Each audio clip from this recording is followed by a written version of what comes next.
નમસ્કાર, આપ જોઈ રહ્યા છો સ્પાર્ક ટુડે ન્યૂઝ। છોટાઉદેપુર જિલ્લાના 7 તાલુકાઓમાં જેમાં છોટાઉદેપુર, કવાંટ, નસવાડી, સંખેડા, પાવી, જેતપુર, કદવાલ, બોડેલીમાં છેલ્લા 4 દિવસથી વાદળછાયું વાતાવરણ જોવા મળી રહ્યું છે।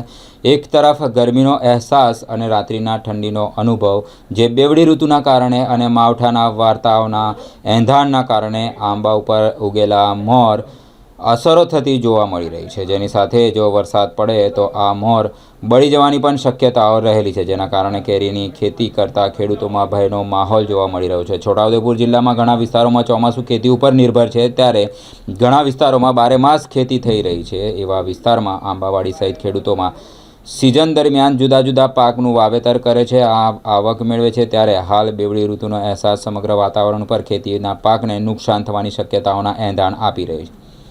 ફળોનો રાજા ગણાતી કેરીના મોર બળી જવાની શક્યતાઓ સેવાઈ રહી છે। આકાશમાં છવાયેલા વાદળોના કારણે માવઠાના એંધાણ વર્તાઈ રહ્યા છે, ત્યારે માવઠું થાય તો તેની સાથે ખેતરોમાં પકવેલો તુવેર અને ચણાનો પાક સડી જાય, મકાઈમાં ગાભા માર ઈયળનો ઉપદ્રવ વધી જાય, જેથી નુકસાન થવાની શક્યતાઓ સેવાઈ રહી છે। માવઠાના વર્તાવના એંધાણને કારણે ખેડૂતોના જીવ તાળવે ચોંટ્યા છે, જ્યારે એક તરફ મંદીનો માર, મોંઘવારી, લગ્ન ગાળો અને અગાઉ માવઠાથી થયેલું નુકસાન જે ખેડૂતોની કમર તોડી નાખે તેમ છે। જો માવઠું થાય તો ખેતરોમાં પકવેલા ચણા, મકાઈનો પાક અને તુવેરોનો પાક, કેરીને મોટું નુકસાન થઈ શકે છે, જ્યારે ઈંટોના ભઠ્ઠા ચલાવતા વેપારીઓનો કાચો માલ ઓગળી અને બગડી જવાની શક્યતાઓ વર્તાઈ રહી છે।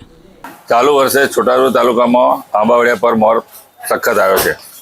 ઘણા આંબા પર તો મરવા પણ બેસી ગયા છે, પણ છેલ્લા 3-4 દિવસથી કુદરતી આફત રીતે આ વાદળછાયું વાતાવરણને લીધે 50% કદાચ ઉત્પાદન આવે એવી પોઝિશન છે, અને ખેડૂતોને પડતા પર પાટું મરે એવી વાત છે અત્યારે।